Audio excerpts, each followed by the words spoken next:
blessed boys and girls. Thanks so much for tuning in. I am so fired up to start this one today. This is going to be an every few week thing we're going to post on the channel.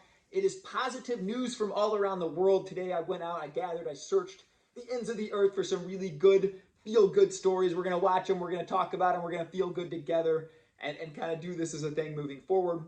I'm pretty vocal about how I gave up the news and cable news and all these apps, CNN, MSNBC, Fox News, all these things that, I did watch for a long time because I want to be a good citizen. I wanted to feel informed.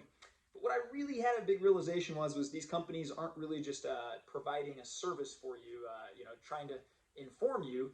They're trying to sell to you. They're trying to keep you divided, anxious.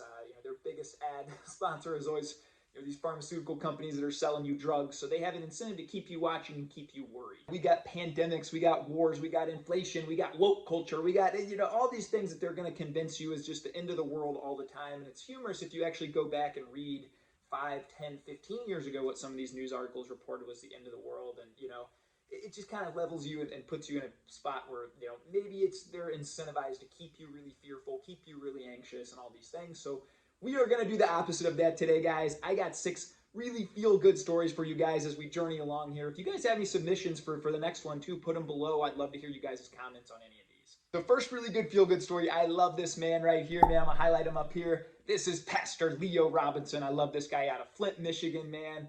This guy, during the pandemic, realized that his congregation obviously had a need of food.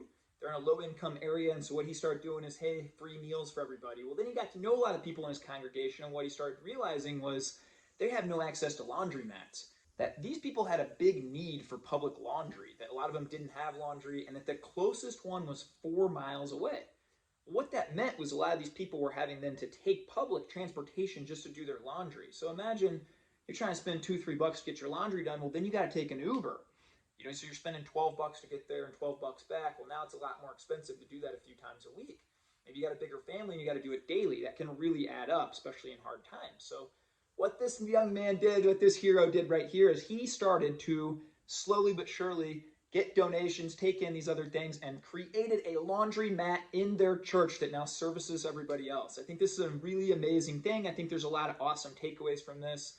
Number one, he didn't tell the people what they needed. And he doesn't say, if you come to our church, you can use it. Man, it's for everybody. It's for everybody in the community. I think we're called to be the hands and feet. I love to see churches doing this. I love to see this man promoting this kind of positivity, this kind of community, bringing people together. Let's all bring your dirty clothes, get them clean, and go home feeling good, baby. So shout out to you, Mr. Pastor Leo Robinson. You make our #1 story for positive moments of the week. The next one, we're going to take the sports, man. I'm a big sports guy myself. I love seeing this one. We got tennis star. I'm going to put her right up here. Jody Burris. She is 23 years young. She's competing in Wimbledon, one of the arguably biggest tennis tournaments of the world. She notices about halfway through the match that the ball boy looks queasy, looks like he's not feeling well, starting to get lightheaded. She pauses the match, tends to this guy, sits him in the corner, gets him some fluids, gets him some water, takes care of him. You know what? We just want to give a shout out to her and say that is some fantastic work right there. You're in an important match. You put yourself in her shoes. You're playing Wimbledon. You're going back and forth. You're trying to win. A lot of prize money up top, trying to, and get your world ranking up high as she is.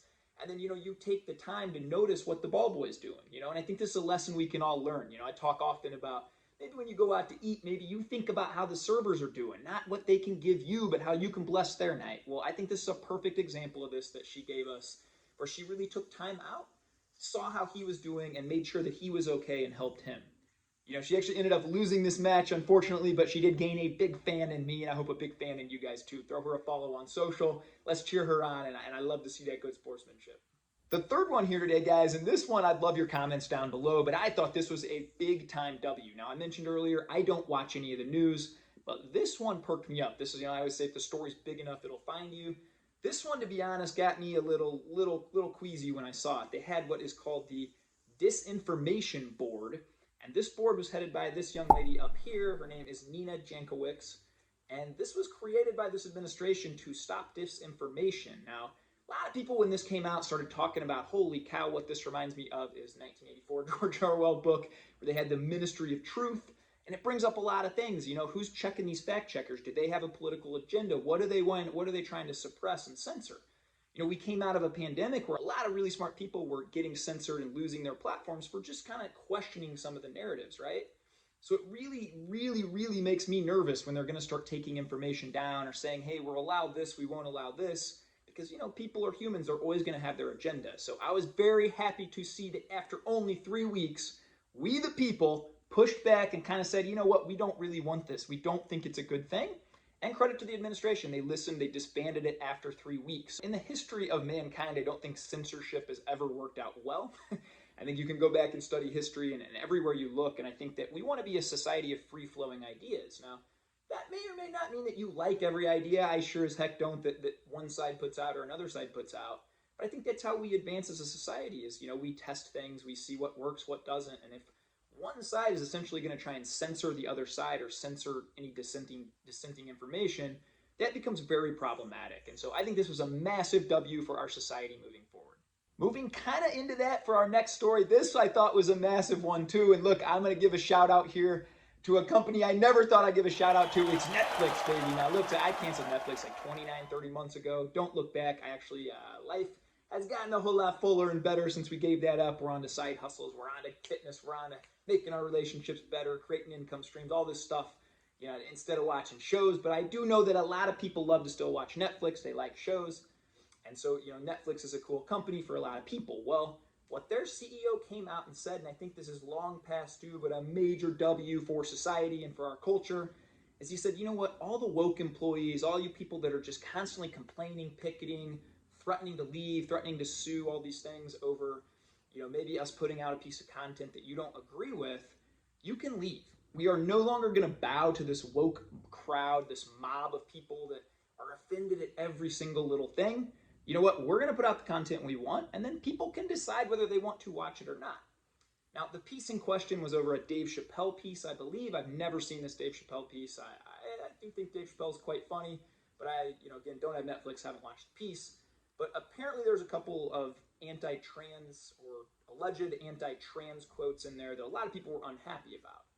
Now, here's the thing, this is my opinion on it, and, I'm going to preface this by saying I love all people, man. I worked at a bank where we had multiple trans clients. I've got many friends that are gay, not gay. This stuff doesn't really matter to me. I'm going to love all people. I feel like people are people, and it's not my place to really care what you do with your life if you're a consenting adult. But here's the thing, if you do really want to be equal, then you got to say at some point we're going to have some jokes, right?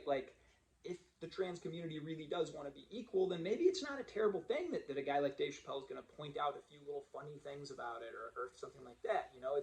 We see every other kind of members of society kind of get poked fun at. This is what comedians do. They make jokes at certain sects of people or certain things of people. So, I can't put myself in the shoes of someone like that. So I haven't seen it, so I don't have a huge opinion. If anybody does, I'd love to read it. I love to learn and try and get new insight and information. But to me, I thought this was a big win just for the fact that the company came out and said, we're no longer going to bow to this woke mob. We're no longer going to let these people kind of run us out. We saw this with Joe Rogan a while back where some people didn't like some of the things he was saying, tried to censor him, and the Spotify CEO came out and said the same thing. So to me, this is a win. Look, if you don't like Dave Chappelle, don't listen to him, But I feel like you should allow other people who do like him the chance to see him. There's many shows on that I would never watch, the cable news being one. I'm not a fan of Tucker Carlson or, I don't even know these other people, Rachel Maddow, some of these other people. I don't like how divisive they are. I don't like that they rile people up. They cause anxiety. They're constantly blaming the other sides. But I don't think they should be canceled, right? I think that they should be they should be on. If advertisers are willing to pay them money, the free market should speak, and people should have the right to choose whether or not they want to consume that. I think that goes for anything in society, Recently, I got a DM saying it's disrespectful for you to post pictures of your children and you having fun with your children on Twitter and online because some of us can't have kids. Now, where do we draw the line with that? I'll put the tweet up right here and kind of here was my response to that. And I said, some people don't have internet, so for you to tweet, then that's offensive, right? Well, some people don't have legs, so for you to walk, is that offensive? I mean, we can go crazy with this woke stuff, and I think a lot of people are very fed up with this and where we're going as a culture and society with this. So I'm very happy to see some of these big heads of these massive companies kind of take a stand against this and say, you know what? If you don't like it, you don't have to partake in it. No one's holding a gun to your head saying, you got to go watch Dave Chappelle, you got to buy his tickets, support him, do that. You can vote with your dollars, essentially. If you don't like what he's doing, well, then don't be a part of it. but you don't have the right to tell other people that they are not allowed to watch that either. This next one's really cool, man, and this was fun to research. So we have up here, I'm going to put up, it's called the waste shark. This thing is awesome. And, anybody could look around and say it's a massive, massive problem. The pollution in our oceans. I mean, the oceans are so vast, but, at some point we got to be careful about all the trash and all the damage we're doing to it. So I'd love to see what technology and some of these innovative, cool people are doing. They created the waste shark. This thing is awesome. It's the world's first aqua harvesting waste drone. So they can type in GPS coordinates of this thing. It can go along the bottom. It can figure out with AI where the spots are, where there's the most trash. It goes down and collects them. It keeps 43 pounds of trash on an 8-hour charge, and it can come back, dump it all off. We can send that to recycling or wherever we go, we hope, from there. And then it can go down and do it again. So this is the first of its kind. I think it's an amazing invention. It should give us all hope moving forward that, hey, you know what? Maybe we don't pollute and do some of these things. We can all be better at that too, right? But we also now have some technology that'll aid and help that too moving forward. So I think that's a really positive and a really cool thing. Finally, guys, I want to reference the last thing here on the Positive News Network that we're putting out here today. A really cool thing. I felt this kind of calling on my heart a few weeks ago, and so I started to create this thing. And so we have a little movement now. We got 28 people that have joined. We've raised hundreds and hundreds of dollars already, and we're going to be blessing random people. I'm going to be putting that up on the YouTube channel here, where actually, we're putting everybody into a group that wants to be a part of this. We have some people just donating $5 a month, other people up to a couple $100 a month. But anywhere that you want to come in and join this, man, put a comment below, and I'll shoot you the link. You can come into our community. We're having monthly Zoom meetings where the members will vote what we do with the money. We're going to maybe go to random gas stations in low-income neighborhoods and buy people's gas for an afternoon, or grocery stores, or maybe knock on a random door and just bless somebody, I don't know where this thing is going to take us, but I'm really, really excited about it. We also have people on the back end now that have donated a website and creating. The guy does SEO for a living, so he's going to try and draw more traffic and inspire other people to do this too. So, I do hear again all the time, the world's going to hell in a handbasket. There's pandemics, there's wars, inflation, the economy, all these things, right? But if we want it to be different, we got to be the change. And I hope to convey that a little bit here on this little thing. Look, I'm just an average dude. There's nothing special about me. I just made a choice that I'm going to try and view the world through a positive lens. I'm going to be a part of the solution instead of complaining about all the problems. And I would encourage anybody out there to do the same. If I spent the last 10 or 12 minutes or however long this video is going to be just telling you guys every problem with the world, and you're consuming all this all the time, you would click off feeling worse about yourself. But if we talk about solutions and we acknowledge, yes, there are problems, but as a society, man, sometimes I just walk around and I think we're really doing it. We got a planet of 7.5 billion people, and society somehow works, right? For the most part, it works. We're getting better at a lot of these issues. So I challenge you guys today to bless up, be kind to others, be kind to yourself. Let's go change the world, baby. One smile at a time, one compliment, one act of charity, one donation, Let's be the change that we want to see in the world. And if you do want to join the movement that we're making, we named it the Kindness Movement, shoot a comment below and I'll happily get you into the link, or shoot me a DM on Twitter. I'll put my info up here at Tyramper. I'm on there every single day. And I'd love for you guys to come be a part of this movement too. The last thing I'll leave you guys with is focus on curating a positive feed.